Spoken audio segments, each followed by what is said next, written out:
Hello all, welcome to causeway to success. என்ன பார்க்க போகிறோம் அப்படின்னா, இந்திய காலநிலை மற்றும் இயற்கை தாவரங்கள் அப்படின்னு சொல்லிட்டு ஒரு லெசன் வந்து பார்க்க போகிறோம். இதில் வந்து நம்ம காலநிலைகள் எப்படி மாறுபடுகிறது, எந்த காரணங்களால் காலநிலைகள் மாறுபடுது அப்படின்னு சொல்லிட்டு சொல்லியிருப்பாங்க. ஸோ ஃபஸ்ட்டு அறிமுகம் பார்த்தோம்னா, ஒரு நார்மலாக நமக்கு வந்து என்ன அப்படின்னா, குளிர்காலம் கோடைக்காலம் நம்ம எப்படி கண்டுபிடிக்கிறோம். குளிர்காலம்னா நமக்கே தெரியும், அப்படி குளிர ஆரம்பிச்சிடும். நமக்கு வந்து நம்மளோட ட்ரெஸ் எல்லாமே நம்ம வந்து என்ன பண்ணுவோம், ஆடைகள்லாம் குளிர்காலத்தில் கம்பளி ஆடைகள் மாதிரி அணிவோம். அதே வந்து நம்ம என்ன பண்ணுவோம், ஒரு வேளை வந்து ஹாட்டாக இருக்குது அப்படின்னா ரொம்ப காட்டன் ட்ரெஸ் போடுவோம் அப்படின்னு சொல்லிட்டு போடுவோம். ஸோ இதுவே வந்து ஒரு காலங்களை வந்து இதுதான் தீர்மானிக்குது. காலநிலைங்கிறத விட காலங்களை வந்து இதான் தீர்மானிக்குது. சமச்சீர் காலநிலை அப்படின்னு சொல்கிறாங்க. சமச்சீர் காலநிலை வந்து எதை வந்து சமச்சீர் காலநிலைன்னு சொல்கிறாங்கன்னா, பிரிட்டிஷ் காலநிலையை தான் வந்து சமச்சீர் காலநிலை சொல்கிறாங்க. ஸோ பிரிட்டிஷ் காலநிலையை வந்து சமச்சீர் காலநிலை சொல்கிறாங்க. இது ஏன்னா இது அதிக வெப்பமுடையதாகவும் இருக்காது, மிக குளிர்ந்தாகவும் இருக்காது, மாடரேட்டாக இருக்கும். ஸோ அதனால பிரிட்டிஷ் காலநிலையை வந்து சமச்சீர் காலநிலை என்று அழைக்கிறாங்க. இதே மாதிரி இது அச்சங்கள் உயரங்கள் இதை பற்றி பார்த்தோம்னா, ஏற்கனவே நம்ம போன லெசன்லேயே வந்து அச்சங்கள் பற்றி பார்த்துருப்போம். இந்தியா 8 டிகிரி 4 மினிட்ஸ் வட அச்சம் முதல் 37 டிகிரி 6 மினிட்ஸ் வட அச்சம் வரை அமைந்துள்ளது.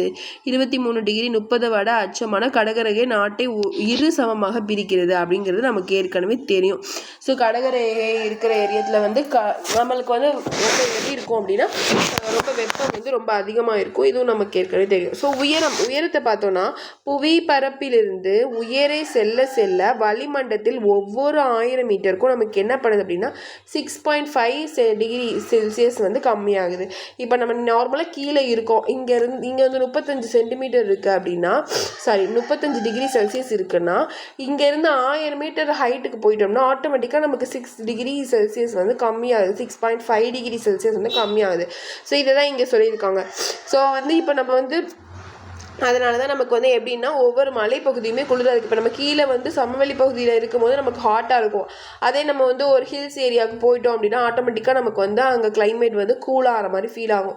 ஸோ அதனால தான் ஒவ்வொரு 1000 மீட்டருக்கும் 6 டிகிரி செல்சியஸ் வந்து 6.5 டிகிரி செல்சியஸ் கம்மியாகிட்டே இருக்கிறனால நமக்கு வந்து என்ன ஆகும்னா வந்துட்டு நமக்கு வந்து குளிராக ஆரம்பிச்சிடும். ஸோ அதான் இங்கே சொல்லியிருப்பாங்க. ஃபார் எக்ஸாம்பிள் வந்து உதகை வந்து தென்னிந்தியாவில் இருக்கிறதும், அதே மாதிரி சிம்லா, முசோரி அதெல்லாம் வந்து அப்படி இருக்கும் அப்படின்னு சொல்கிறாங்க. ஸோ வந்து உயரம் பற்றி இதுதான், இந்த கான்செப்ட் மட்டும் தான் உயரத்தில் இருக்கும். ஸோ இந்திய காலநிலை பாதிக்கும் காரணிகள் அப்படின்னு பார்த்தோன்னா, நமக்கு வந்து அதான் உயரத்தில் போக போக நமக்கு என்ன ஆகுது அப்படின்னா காலநிலைகள் மாறுபடுகிறது. ஸோ அது மாதிரி உயரம், கடலிலிருந்து அமைந்துள்ள தொலைவு, பருவக்காற்று, நிலத்தோற்றம், ஜெட் காற்றுகள் போன்றவை இந்தியாவின் காலநிலையை பாதிக்கிறது அப்படின்னு சொல்கிறாங்க. ஸோ இப்போ கடல் மட்டத்திலேருந்து 6.7 மீட்டர் உயரத்தில் அமைந்துள்ள சென்னையோட வெப்பநிலை வந்து 35 டிகிரி செல்சியஸாக இருக்கும் போது, இப்போ நம்ம வந்து மேலே வந்து உதகை வந்து 2240 டிகிரி செல்சியஸ் இருக்குது, 40 மீட்டர் இருக்குது. ஸோ அப்போ அதோட செல்சியஸ் வந்து என்னவா இருக்குன்னு உங்களுக்கு கண்டுபிடிக்க சொல்லியிருக்காங்க. கண்டுபிடிச்சி கமெண்ட் பண்ணுங்க. ஓகே, இந்தியாவின் காலநிலையில் பாதிக்கும் காரணிகளில் கடலில் அமைந்துள்ள தொலைவு வந்து எப்படி, கடலில் இருந்து அமைந்துள்ள தொலைவு வந்து எப்படி நமக்கு காரணமாக இருக்குது அப்படிங்கிறது தான்.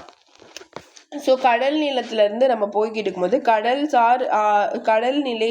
கடல்சார் ஆதிக்கத்தை கொண்டுள்ளது. இப்போ என்னன்னா, இப்பகுதி குளிர்காலம் குளிரற்று காணப்படும், வருடம் முழுவதும் சீரான வெப்பநிலை கொண்டிருக்கும். என்ன அப்படின்னா, இந்தியாவின் பெரும்பகுதி குறிப்பாக தீபகற்ப இந்தியா வந்து என்னன்னா கடலிருந்து வெப்பம் வெகு தொலைவில் இருக்கு. இப்போ வந்து சீ ஷோர்ஸ் கிடையாது. அவங்க வந்து தீபகற்ப பூமிங்கிறது வந்து கடலிலிருந்து ரொம்ப தூரத்தில் இருக்குது. ஸோ அங்கே வந்து கொஞ்சம் சீரான ஒரு டெம்பரேச்சர் வந்து மெயின்டைன் ஆகிட்டு இருக்கு. குளிராகவும் இருக்காது, வெயிலாகவும் இருக்காது, ஒரு மாதிரி மாடரேட்டாக போயிட்டுருக்கும்.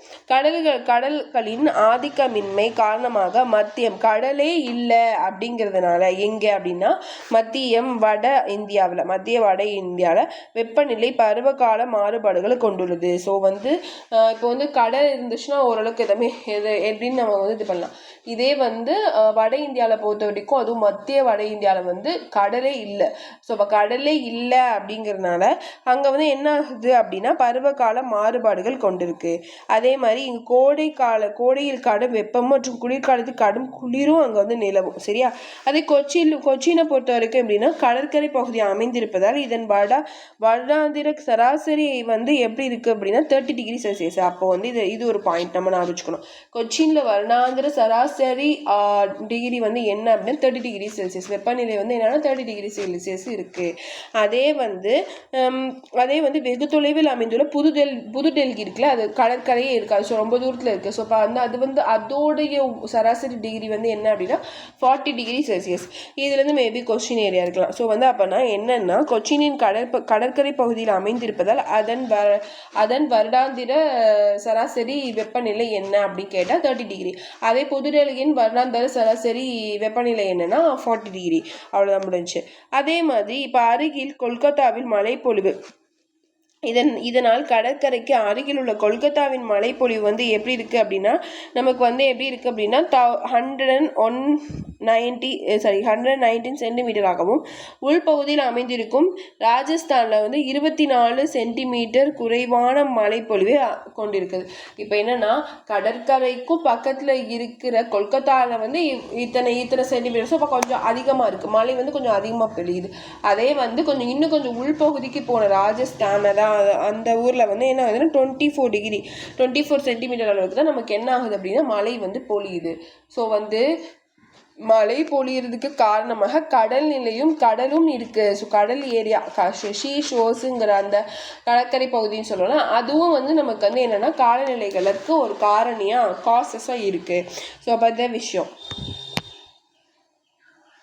ஸோ அப்போ என்ன சொல்கிறாங்க அப்படின்னா இந்திய முக்கியமான பாயிண்ட்ஸ் எல்லாம் இவ்வளோதான். கடல்நிலை இப்பகுதி முழுவதும் கடல்நிலை சாராமல் இருக்கிறனால இந்த வெப்பம் வந்து சீராக இருக்குது. எது தீபகற்ப பூமி. அதே மாதிரி கடல்நிலை ஆதிக்கம் அதிகமாக இருக்கிறனால ஆதிக்கமே இல்லாமல் இருக்கிறனால மத்திய மற்றும் வட பகுதியில் வந்து வெப்பநிலை பருவகால மாறுபாடு கொண்டிருக்கு. அதே மாதிரி கொச்சின் கடல் இருக்கிறனால அதோட சராசரி வந்து 30. அதே புதுடெல்லியில் கடலே இல்லை, அதோட சராசரி என்ன 40.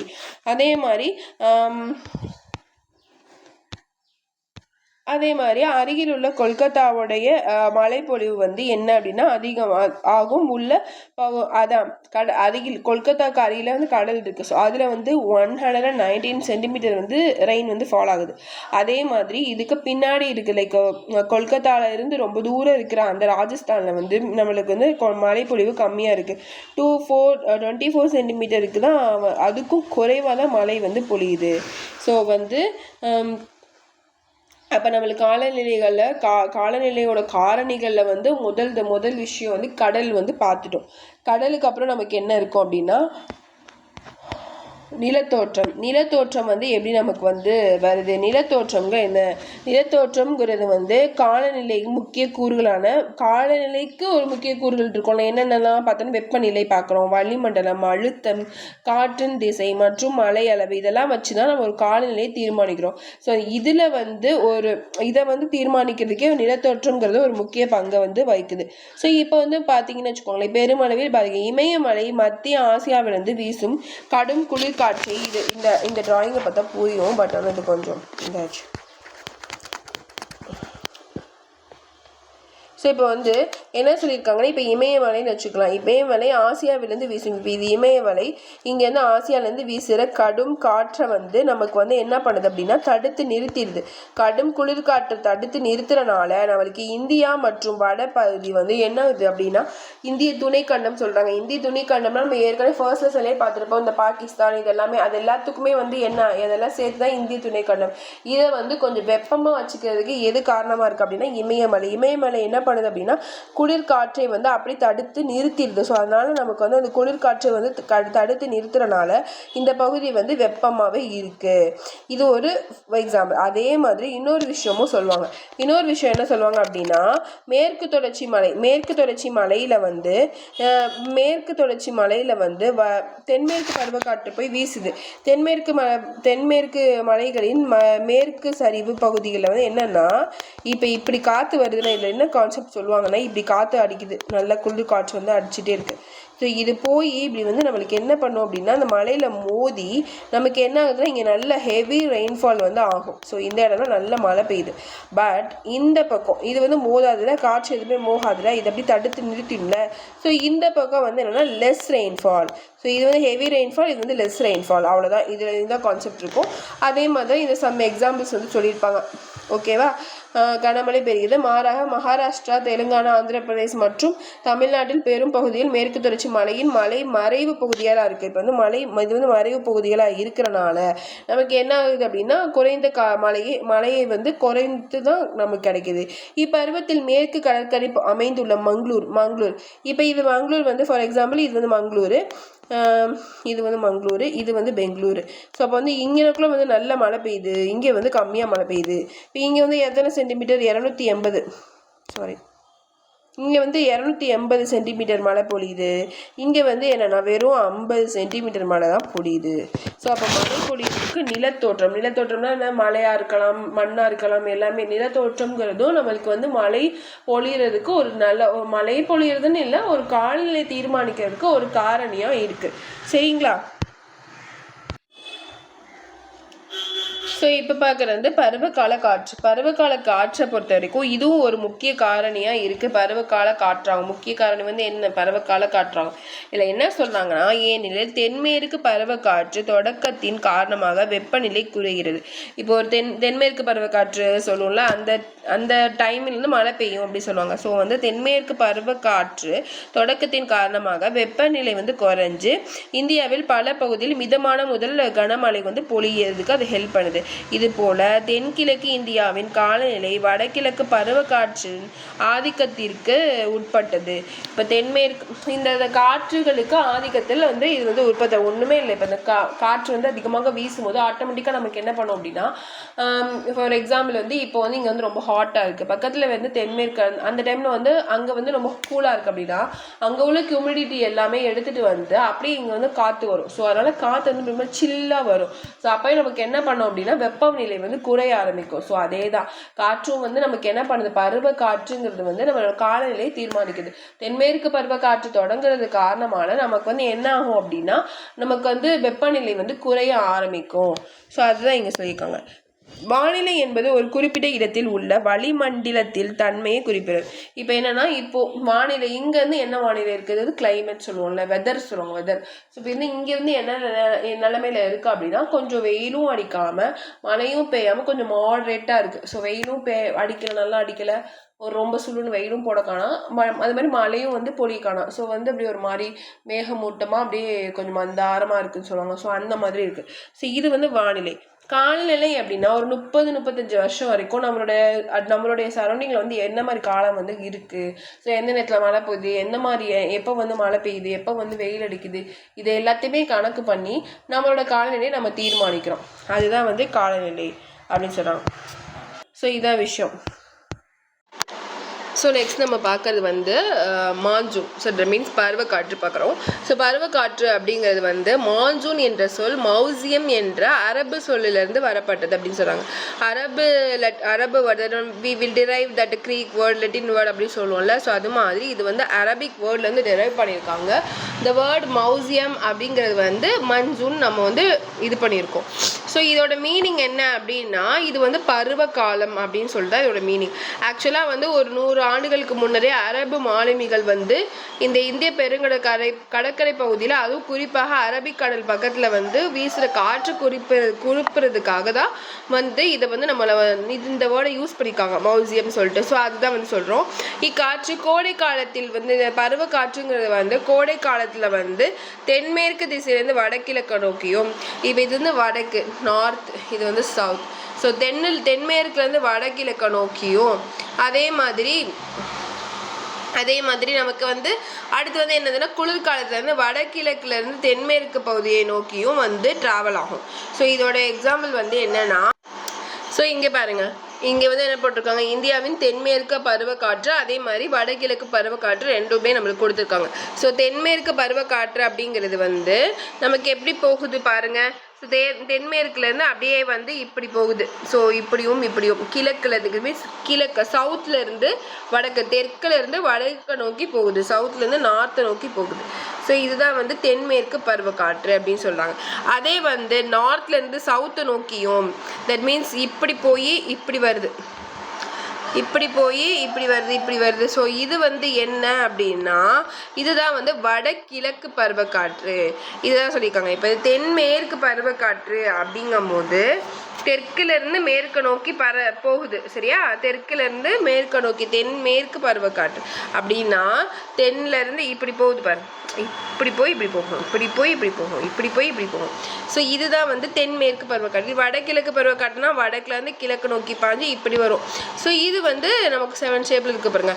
இது வந்து வடகிழக்கு பருவக்காற்று. ஸோ பருவக்காற்றுகள் வந்து இப்படி தான் போகுது. ஸோ தென்மேற்கு பருவக்காற்றும் வடமேற்கு பருவக்காற்றும் இந்த மாதிரி தான் வந்து காற்றுகள் வந்து வீசும் அப்படின்னு சொல்கிறாங்க. ஸோ இப்போ வந்து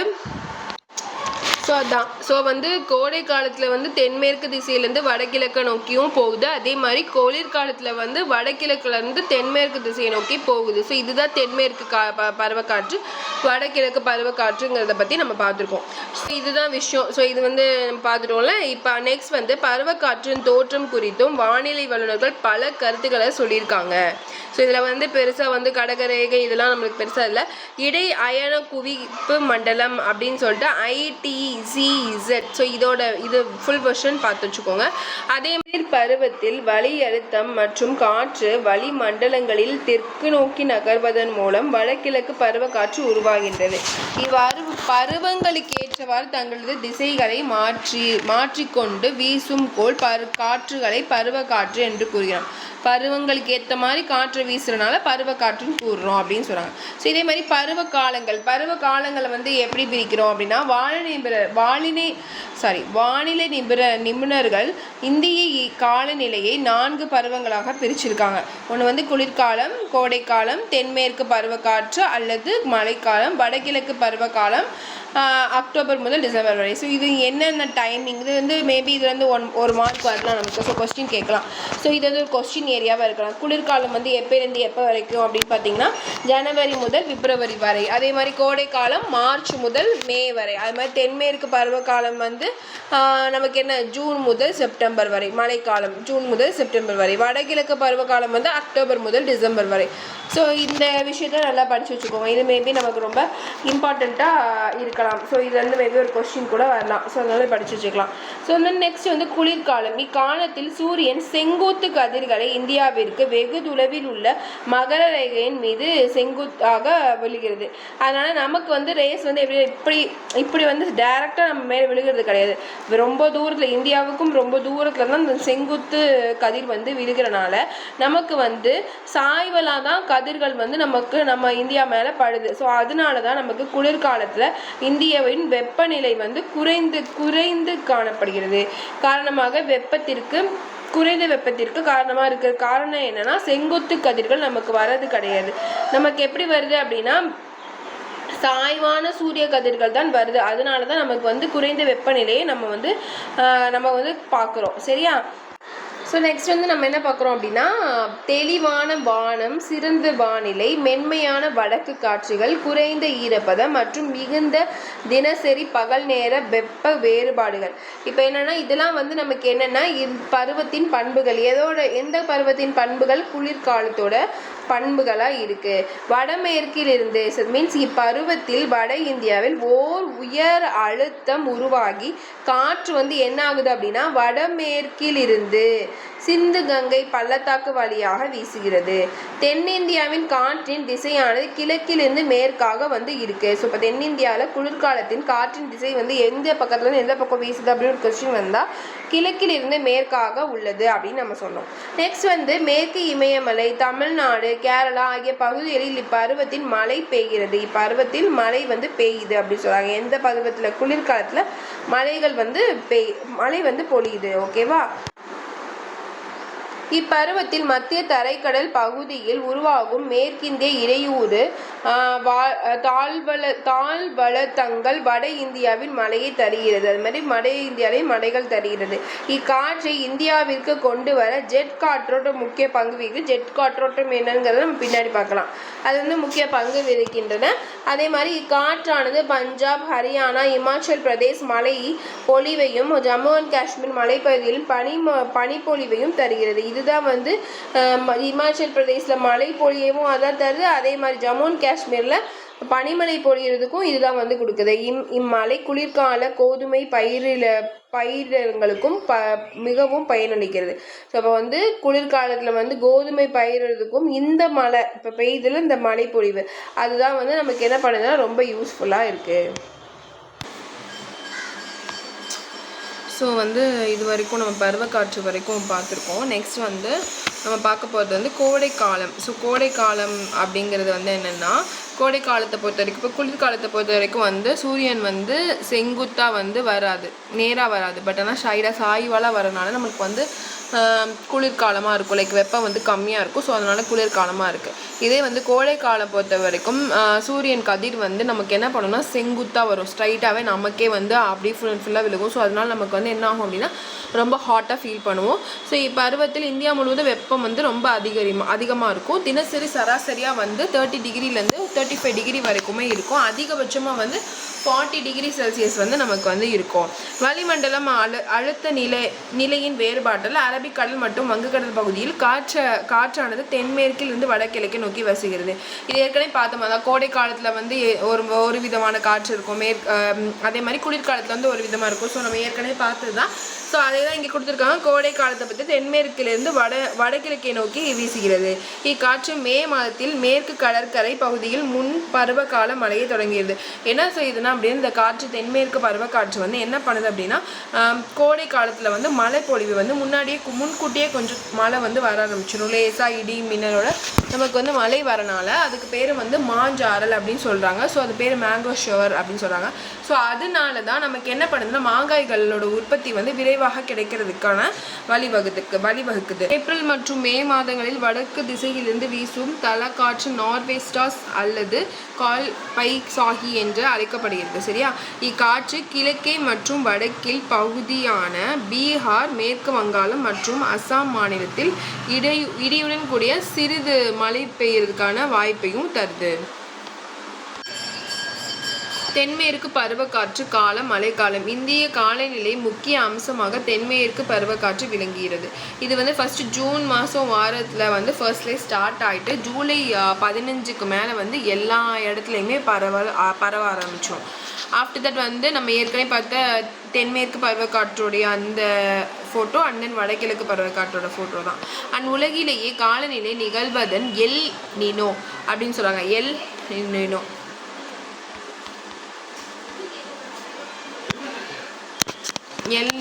அப்படின்னு சொல்லிட்டு எல் நினோ அப்படிங்கிறது தென்மேற்கு பருவக்காற்றில் காலத்தில் மிகப்பெரிய தாக்கத்தையும் ஏற்படுத்துது. தென்மேற்கு பருவக்காற்று தொடங்குவதற்கு முன்னாடி இந்தியாவில் வெப்பநிலை 46 டிகிரி வரைக்குமே உயர்ந்துட்டு அதுக்கப்புறம் தான் இந்த பருவமழை வெடிப்பு வருது. ஸோ அது இக்காற்று இந்தியாவின் தென்முனை அடைப்பொழுதில் 2 கிளைகளாக பிரிந்து இதன் ஒரு கிளை அரபிக்கடல் வழியாகவும் இன்னொரு கிளை வங்காள விரிகுடா வழியாகவும் வீசுகிறது. ஒரு 2 கிளையாக பிரிஞ்சு காற்று வீசுது அப்படின்னு சொல்லிட்டு சொல்கிறாங்க. அதோட இமேஜ் பாருங்களேன், இந்த இருக்குது பாருங்கள். ஸோ இது 2 கிளைகளாக பிரிஞ்சு தான் நமக்கு வீசுது. இந்த பக்கத்துலேருந்து இப்படி போகுது, அதே மாதிரி இந்த பக்கம் வங்காள விரிகுடாலேருந்து இப்படி போகுது. ஸோ 2 கிளைகளாக பிரிந்து காற்று வீசுது. ஸோ நெக்ஸ்ட் தென்மேற்கு பருவக்காற்று கடல் கிளை மேற்கு தொடர்ச்சி மலையில் மேற்கு சரிவில் மோதி பலத்த மழையை பொழிய தருகிறது. இக்கிளைகளில் வடக்கு நோக்கி நகர்ந்து இமயமலையில் தடுக்கப்பட்டு வட இந்தியா முழுவதும் கனமழையை தோற்றுவிக்கிறது. ஸோ என்ன சொல்ல வராங்க அப்படின்னா இந்த காற்று ஒவ்வொரு மலையிலேருந்தும் மோதி தான் நமக்கு என்ன ஆகுது அப்படின்னா மலைகளை பொழிய செய்யுது. ஆரவள்ளி மழைத்தொடரில் இக்காற்று வீசி திசை இணைக்கும் அமைவதால் ராஜஸ்தான் மற்றும் வட இந்தியாவின் மேற்கு பகுதியிலும் பெருசாக வந்து மழைப்பொழிவு இருக்கிறது இல்லை.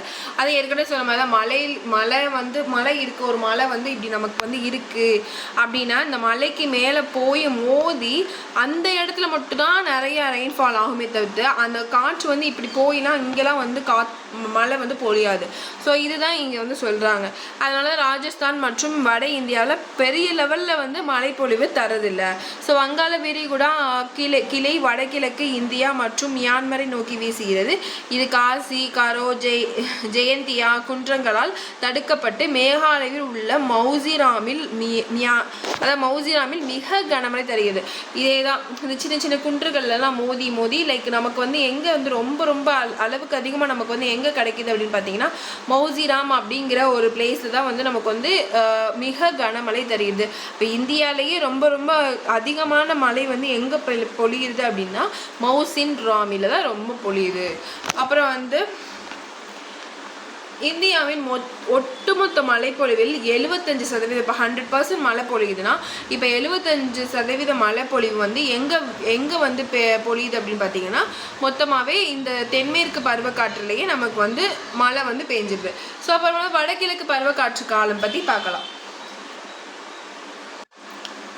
ஸோ நெக்ஸ்ட் வந்து வடகிழக்கு பருவக்காற்று காலம் வந்து என்னென்னா செப்டம்பர் மாத இறுதியில் வந்து நமக்கு வந்து அழுத்த மண்டலமானது புவியை தெற்கு நோக்கி நகர ஆரம்பிக்குது. ஸோ ஆரம்பிக்கிறனால தென்மேற்கு பருவக்காற்று பின்னடைய ஆரம்பிச்சிடும். ஸோ அப்போ தான் என்ன பண்ணுது அப்படின்னா அது அந்த வங்காள விரிகுடாவை நோக்கி வீச ஆரம்பிக்குது. பூமி சூழ்வதால் ஏற்படுற ஒரு விசையின் மாற்றமாக தான் வந்து என்ன நடக்கும் அப்படின்னா நம்மளுக்கு வந்து வடகிழக்கு பருவக்காற்று வந்து நம்மளுக்கு வந்து ஸ்டார்ட் ஆக ஆரம்பிக்கும்.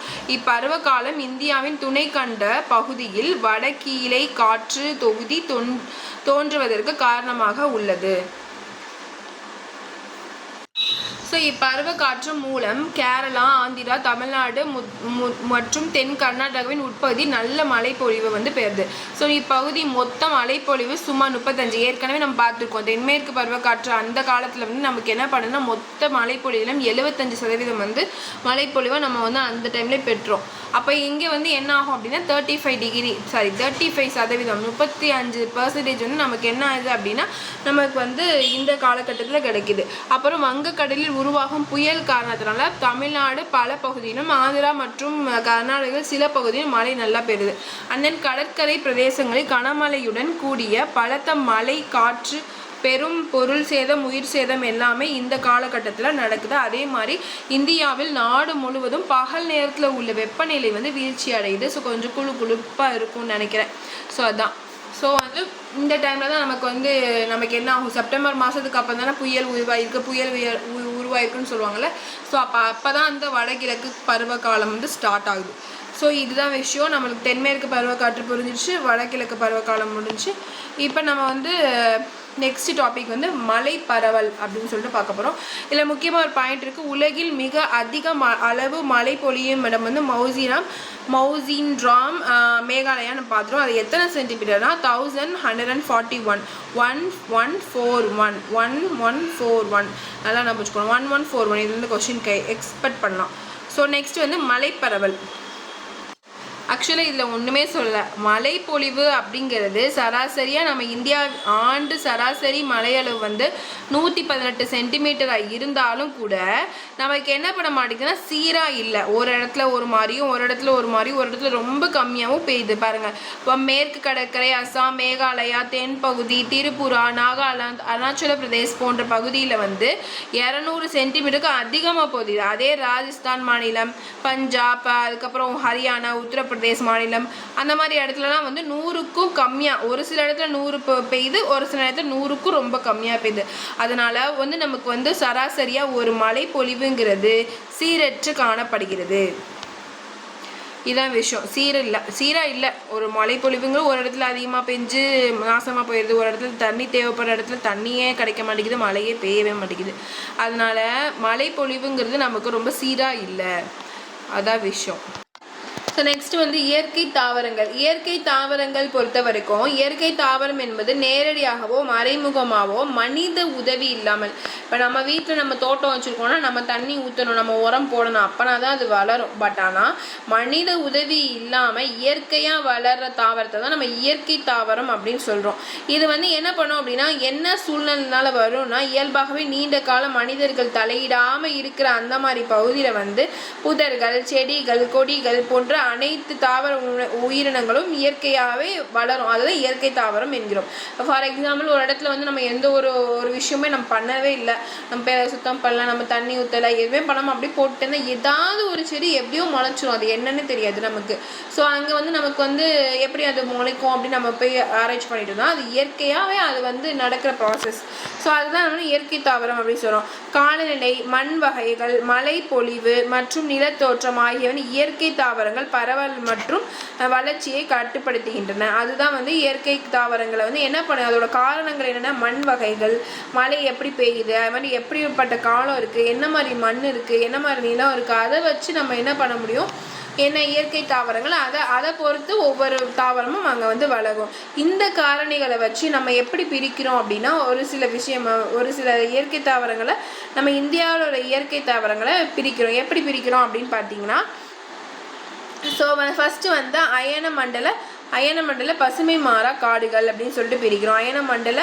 அயன மண்டல பசுமை மாறா காடுகள், பசுமை மாறாமல் இருக்கும் அந்த காடுகள்.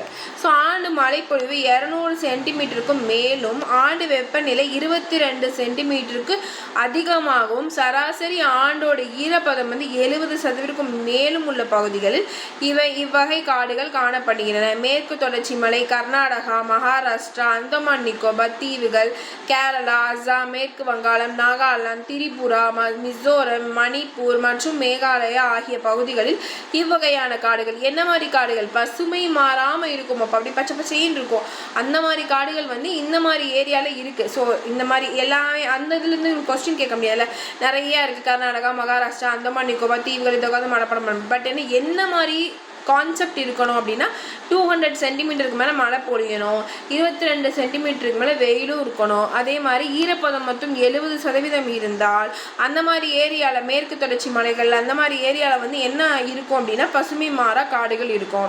ஸோ இங்கே வந்து என்னென்னலாம் விளையுது அப்படின்னு நம்ம பார்த்தோம்னா, ரப்பர், மகோனி, எபனி, ரோஸ் மரம், தென்னை, மூங்கில், சின்கோனா, சீடார் போன்ற மரங்கள் வந்து இங்கே வந்து காணப்படுகிறது.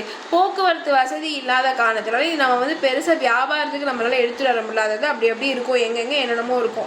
ரப்பர் இருக்குது, மகோனி இருக்குது, எபனி இருக்குது, ரோஸ் மரம், தென்னை, மூங்கில், சின்கோனா, சிடார் இதெல்லாமே இருக்குது.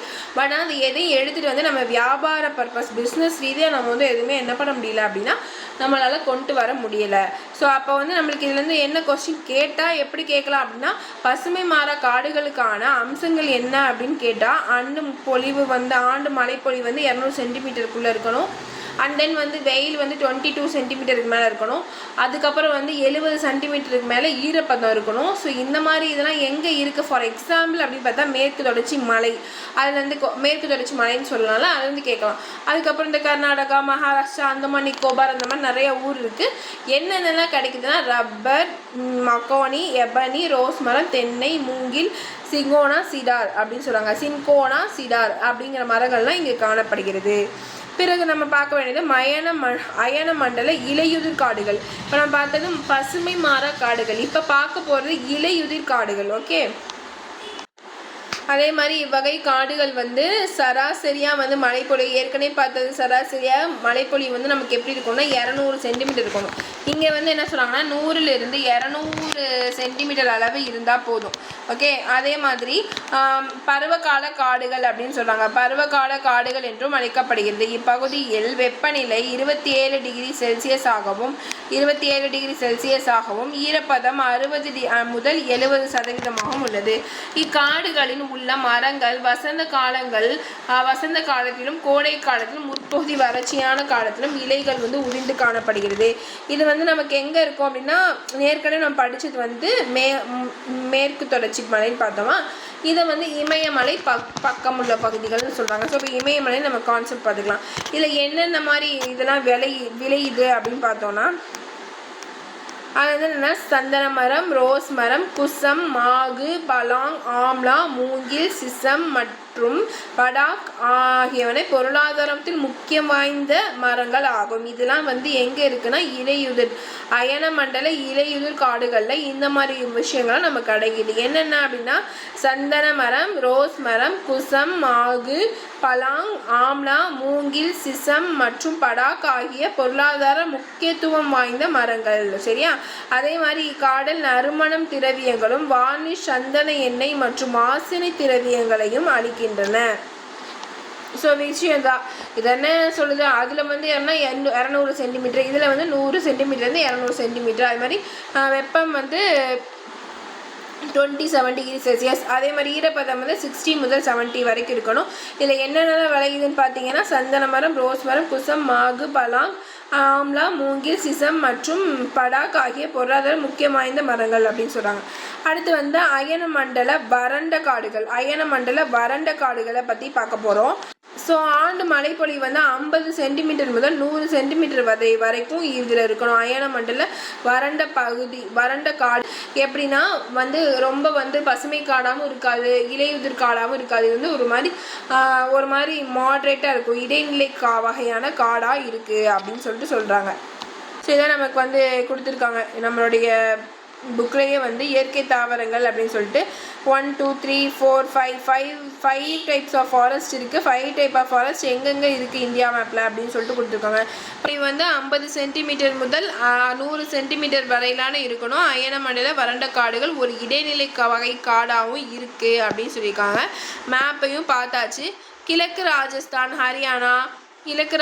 ஹரியானா, பஞ்சாப், உத்தரப்பிரதேஷ், மேற்கு பகுதியில், மத்திய பிரதேஷ் இந்த மாதிரி இடத்துலலாம் வந்து நமக்கு வந்து என்ன கிடைக்கிது, இவ்வகை காடுகள். எவ்வகை காடுகள்? வறண்ட காடுகள் வந்து கிடைக்கிது. ஸோ இங்கே வந்து இலுப்பை, ஆலமரம், ஆவாரம் பூ மரம், அடுத்து வந்து என்னது பலா, மஞ்சு கடம்பு, அண்ட் தென் கருவெல்லம் மற்றும் மூங்கில் ஆகிய முக்கிய மர வகைகள் கிடைக்கிறது.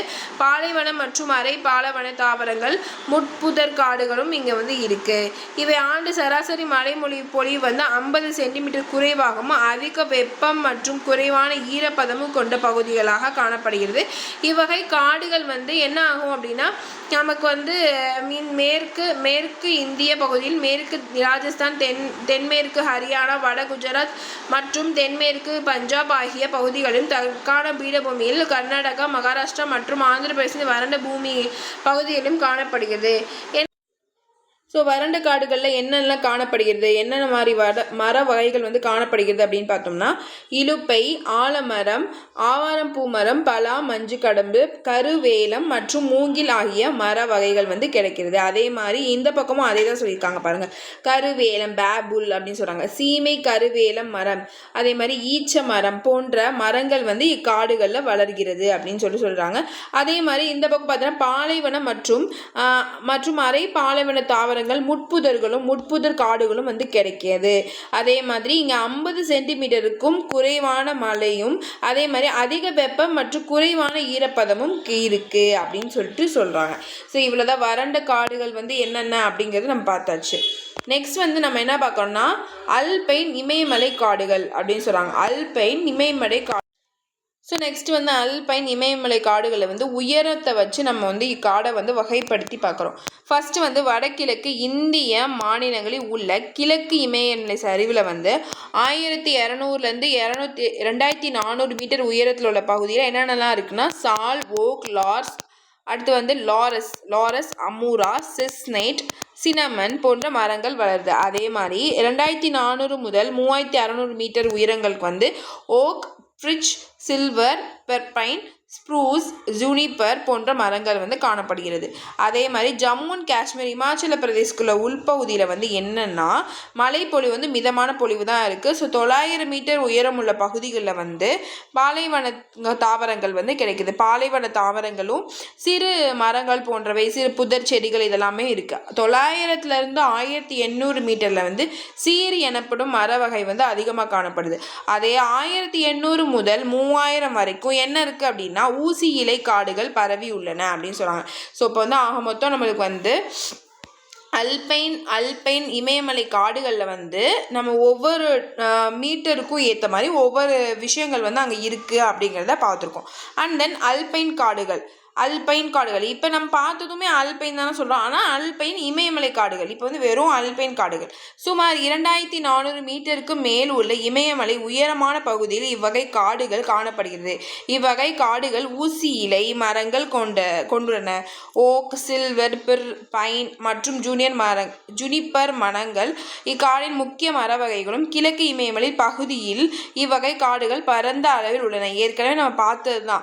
2400 ஏற்கனவே நம்ம இதில் பார்த்தோம்ல, இந்த விஷயம் தான். 1 மினிட். இந்த விஷயங்கள் தான் இங்கேயும் சொல்லியிருக்காங்க. அதை தான் வந்து அல்பைன் காடுகள்னு சொல்கிறோம். அங்கே வந்து ஃபுல் அண்ட் ஃபுல்லாக வந்து என்னென்ன இருக்க போகுது அப்படின்னா அந்த ஊசி இலை மரங்கள் தான் இருக்கும். அந்த இதில் வந்து இந்த குறிப்பிட்டு இந்த விஷயங்கள்லாம் இருக்குது. அடுத்து வந்து நம்ம பார்க்குறது மேங்க்ரூவ் காடுகள். மேங்க்ரூவ் ஃபாரஸ்ட் வந்து என்ன அப்படின்னா கடற்கரை பகுதியிலும் பொங்கு முகங்கள் மற்றும் கடற்கரை முகப்பகுதிகளும் காணப்படுகிறது. இது ஓதங்கள் ஆதிக்கத்திற்கு உள்ளதால் சதுப்பு நில காடுகள் மற்றும் டெல்டா காடுகள் எனவும் அழைக்கப்படுறோம். கங்கை பிரம்மபுத்திரா டெல்டா பகுதியில் உலகில் மிகப்பெரிய சதுப்பு நில காடுகள் உள்ளன. இவை சுந்தரவன காடுகள் அப்படின்னு நம்ம வந்து சொல்கிறோம். ஸோ எனவே மகாநதி, கோதாவரி மற்றும் கிருஷ்ணா நதி டெல்டா பகுதியிலும் இவ்வகை காடுகள் வந்து இருக்குது அப்படின்னு சொல்கிறாங்க. மேங்க்ரூவ் ஃபாரஸ்ட் அப்படிங்கிறது நமக்கு ஏற்கனவே தெரிந்த அந்த கல்லை மற்றும் கண்டால் சாங் வந்து அந்த மாதிரி மேங்க்ரூவ் ஃபாரஸ்ட் ஏரியாவில் தான் வந்து ஷூட் பண்ணியிருப்பாங்க. பார்க்க கடல் மாதிரியும் இருக்கும், தண்ணியாகவும் இருக்கும், அதுக்குள்ளே காடுகளும் இருக்கும். ஸோ அதான் மேங்க்ரூவ் ஃபாரஸ்ட். ஸோ இயற்கை சூழல் அல்லது காடுகளின் வாழிடமாக கொண்டு வாழும் விலங்குகள் வன உயிரினங்கள் எனப்படும். நமக்கே தெரியும் வனவிலங்குகள்லாம் என்ன, வைல்ட் அனிமல்ஸ், காட்டில் தான் வாழும். காட்டுக்கே ராஜா யார்? சிங்கம். ஸோ இது நமக்கு ஆரம்பத்தில் தெரிஞ்ச விஷயம். ஸோ இங்கே வந்து நம்ம என்ன சொல்கிறோம்னா வன உயிரினங்கள் 2 பிரிவுகளையும் உள்ளடங்கியது. எப்படின்னா முதுகெலும்பு உள்ளது, முதுகெலும்பு இல்லாதது அப்படின்னு சொல்கிறாங்க. முதுகெலும்பு உள்ளதுன்னா மீன், இருவாழ்விகள், ஊரண, பறவைகள், பாலூட்டிகள் இதெல்லாமே முதுகெலும்பு உள்ளது. இதே முதுகெலும்பு இல்லாத தேனீ, பட்டாம்பூச்சி, ஆந்திப்பூச்சி அந்த மாதிரி சில விலங்குகளுக்கும் முதுகெலும்பு இல்லாமையும் இருக்கும். ஸோ நெக்ஸ்ட் வந்து போன்ற நிறைய விஷயங்கள் வந்து நிறைய விலங்குகள் வந்து நம்ம நாட்டில் இருக்குது. ஸோ உலகிலேயே 1.5 மில்லியன் வகையான வனவிலங்குகள் இருக்குது. ஆனால் நம்ம இந்தியாவில் மட்டுமே 81,251க்கும் மேற்பட்ட வகையான வனவிலங்குகள் இருக்குது. அதுக்கு எக்ஸாம்பிள் இந்த புலி, சிங்கம், சிறுத்தை, lot of animals are there. அவ்வளோதான், முடிஞ்சிச்சு. நெக்ஸ்ட்டு வந்து இதில் தான் முக்கியமான விஷயமே வருது. ஸோ இது வந்து கொஸ்டின் ஏரியா, இது கேட்க வாய்ப்பு இருக்குது. ஸோ அதனால் நம்ம நல்லா தெளிவாக பார்த்துக்கணும். என்னென்னா இதில் என்ன சொல்கிறாங்கன்னா 1952ஆம் ஆண்டு வனவிலங்கு பாதுகாப்பு மற்றும் மேலாண்மை குறித்து பரிந்துரை அரசாங்கத்திற்கு வழங்க நிறுவப்பட்ட அமைப்பு இதுவாகும். என்னது அப்படின்னா இந்திய வனவிலங்கு வாரியம் 1952. இந்திய வனவிலங்கு வாரியம் வந்து எப்போ வந்துச்சு அப்படின்னா 1952. இது எதுக்கு வந்துச்சு அப்படின்னா சில பரிந்துரைகள் வனவிலங்குகளை பற்றி அரசாங்கத்துக்கு பரிந்துரை பண்ணுறதுக்காக இந்த நிறுவகத்தை வந்து நிறுவியிருக்காங்க. இந்த வாரியத்தை வந்து நிறுவப்பட்டிருக்காங்க. அதே மாதிரி இந்திய அரசும் 1972ஆம் ஆண்டு விலங்குகள் பாதுகாப்பு சட்டத்தையும் இயற்றிருக்கு. எதுக்கு அப்படின்னா வனவிலங்குகளை பாதுகாக்கிற, நம்ம மாட்டுக்கு போய் வேட்டையாடிட்டோம்னா, நம்ம மாட்டுக்கு கடத்தி எங்கிட்டாச்சும் கொண்டு போய் வித்துட்டோம்னா வனவிலங்கு பாதுகாக்கணும்ல. ஸோ அதனால வனவிலங்கு பாதுகாக்கிறதுக்கு ஒரு சட்டம் வந்து கொண்டு வந்திருக்காங்க 1972. ஓகேவா? அண்ட் தென் வந்து நம்மளோட இந்தியா வனவிலங்கு செழுமைத்தன்மையும் பன்மையும் பாதுகாக்க 102 தேசிய பூங்காக்களும் மற்றும் 515 வனவிலங்கு சரணாலயம் உருவாக்கப்பட்டிருக்காங்க. அது மீன்ஸ் உருவாக்கியிருக்காங்க. அதான் விஷயம். ஸோ இதில் வந்து இதில் வந்து 3 விதமான கொஸ்டின் இருக்குது. ஒன்று வந்து 1952 இந்திய வனவிலங்கு வாரியம் கொண்டு வந்திருக்காங்க. 1972 இந்திய வனவிலங்கு பாதுகாப்பு சட்டம் கொண்டு வந்திருக்காங்க. அதே மாதிரி 102 பூங்காக்களும் 512 விலங்குகள் சரணாலயம் இருக்குது, வனவிலங்கு சரணாலயம் இருக்குது. ஓகேவா? ஸோ இதில் வந்து 3 விஷயம் கொஸ்டினில் நம்ம எதிர்பார்க்கலாம். மற்றதெல்லாம் எப்படின்னு தெரியல, பட் இதுலேருந்து கொஸ்டின் வரலாம். ஸோ நெக்ஸ்ட்டு வந்து உயிர்கோள பெட்டகம் அல்லது காப்பகங்கள் அப்படின்னு சொல்கிறாங்க. என்னென்னா இந்த மாதிரி ஒரு காப்பகங்களில் வந்து நம்ம வந்து எதுக்குன்னா மற்றும் கடலோர சுற்றுச்சூழலையும் பாதுகாக்கிறதுக்காக ஏற்படுத்தியிருக்காங்க. 18 உயிர்கோள காப்பகங்களை வந்து ஏற்படுத்தியிருக்காங்க. யார்? இந்திய அரசாங்கம். இவற்றின் பணி வந்து என்னென்னா இயற்கை வாழிடத்தில் பெரும் பகுதியையும் பாதுகாத்தல், 1 அல்லது அதற்கும் மேற்பட்ட தேசிய பூங்காக்களையும் பாதுகாக்கல், இந்த மாதிரி பாதுகாக்கிறது தான் இவங்களோட வேலை. மேலேயே. ஸோ மொத்தமாக எத்தனை கொண்டு வந்திருக்காங்கன்னா 18 கொண்டு வந்திருக்காங்க. அதே மாதிரி புலிகள் பாதுகாப்பு திட்டம் அப்படின்னு சொல்லிட்டு 1973 தொடங்கப்பட்டு புலிகளை பாதுகாக்கவும் அதை எண்ணிக்கையை அதிகரிப்பதும் தான் இவங்களோட நோக்கமாக இருந்திருக்கு. ஓகேவா, இது ரெண்டுலேயுமே பாயிண்ட்ஸ் இருக்குது. என்ன இருக்குது அப்படின்னா உயிர்கோள காப்பகங்கள் மொத்தம் எத்தனை இந்தியாவில் உள்ளது அப்படின்னா 18. அதே வந்து புலிகள் பாதுகாக்கும் திட்டம் வந்து எப்போ கொண்டு வந்தாங்க அப்படின்னா 1973. ஸோ இது ரெண்டுலேயுமே பாயிண்ட்ஸ் இருக்குது, அதையும் நோட் பண்ணிக்கோங்க. ஸோ வந்து இதில் என்ன கொடுத்துருக்காங்க அப்படின்னா வனவிலங்கு சரணாலயம், இந்திய உயிர்கோள காப்பகங்கள் வந்து கொண்டு வந்திருக்காங்க. இதிலே நம்மளுக்கு வந்து இந்த பச்சையாக இருக்குல்ல, ஸோ இது வந்து உலக உயிர்கோள மண்டலங்கள், உயிர்கோளங்கள், தேசிய பூங்கா என்னென்ன இருக்குது, வனவிலங்கு சரணாலயம், பறவைகள் சரணாலயம், கடற்சார் பூங்கா, அந்த மாதிரி எல்லாமே வந்து இதில் என்ன பண்ணியிருக்காங்க அப்படின்னா கொடுத்துருக்காங்க. நீங்கள் வேணால் இதை உட்காந்து ஃப்ரீயாக உட்காந்து என்ன இடத்துல என்னென்ன இருக்குதுன்னு ஒரு சுற்றுலா போயிட்டு வாங்க. ஓகேவா, ஸோ இப்போ நமக்கு அது டைம் இல்லை. நெக்ஸ்ட் நம்ம போகலாம். ஸோ இந்த ஏரியாவை படிச்சுக்கணும். இந்தியாவின் உயிர்கோள காப்பகங்கள் மொத்தம் 18 சொன்னோம்ல, அதில் 11 காப்பகங்கள் வந்து மன்னார் வளைகுடா, நந்தா தேவி, நீலகிரி, அந்த மாதிரி எல்லா இடத்துலையும் இந்த என்னென்ன இடத்துல இருக்குது அப்படிங்கிறதெல்லாம் கொடுத்துருக்காங்க. இதையும் கொஞ்சம் நல்லா பார்த்துக்கோங்க. ஓகேவா, நெக்ஸ்ட்டு வந்து பாட சுருக்கம். இப்போ நம்ம என்னெல்லாம் பார்த்தோம் அப்படிங்கிற கான்செப்ட் வந்து கீழே இருக்கும். என்ன இருக்குது அப்படின்னா இந்தியாவின் காலநிலைகள், அந்த இதை ரீட் பண்ணாலே உங்களுக்கு இது வரைக்கும் பார்த்ததெல்லாம் அப்படியே கடகட ஞாபகம் வந்துடும். ஸோ நம்ம இதெல்லாமே பார்த்து முடிச்சிட்டோம். நம்ம அதுக்கப்புறம் புக் பேக் ஆன்சர்ஸ் வந்து நம்ம போய் டெஸ்ட் பண்ணி பார்த்தலாமா, நம்ம என்ன பார்த்துருக்கோம், நம்ம பார்த்ததெல்லாம் புரிஞ்சிச்சா அப்படிங்கிற ஒரு டெஸ்ட். ஓகே, இதனால் நீங்கள் நல்லா ஒரு தடவை ரீட் பண்ணிவிட்டு அண்டர்ஸ்டாண்ட் பண்ணிவிட்டு எங்கெங்கே என்னென்ன ஃபேக்ட்ஸ் இருக்குதுன்னு பார்த்துட்டு நீங்கள் வந்து டெஸ்ட் பண்ணி பார்த்துக்கோங்க. இதில் முக்கியமாக வந்து நீங்கள் என்ன பார்க்கணும் அப்படின்னா இந்தியாவில் உள்ள 8 உயிர்கோள காப்பகங்களும் 11 காப்பகங்களை வந்து யுனெஸ்கோ வந்து எடுத்திருப்பாங்க. அதையும் நல்லா பார்த்து வச்சுக்கோங்க என்னென்னது எங்கெங்கே இருக்குன்னு. ஸோ அதுக்கப்புறம் புக் பேக் வந்தீங்கன்னா கரெக்டாக இருக்கும். ஓகே, எல்லாத்துக்கும் புரிஞ்சிருக்கும் நம்புகிறேன். ஸோ அதனால் இந்த வீடியோ கொஞ்சம் திருப்பி ஒன் டைம் பார்த்துட்டு கூட படிச்சுட்டு டெஸ்ட் பண்ணி பார்த்துக்கோங்க. Thank you, have a good day. மறக்காமல் சப்ஸ்கிரைப் பண்ணிடுங்க, அப்போ தான் நெக்ஸ்ட் கண்டென்ட் வந்து உங்களுக்கு கிடைக்கும். Thank you, have a good day.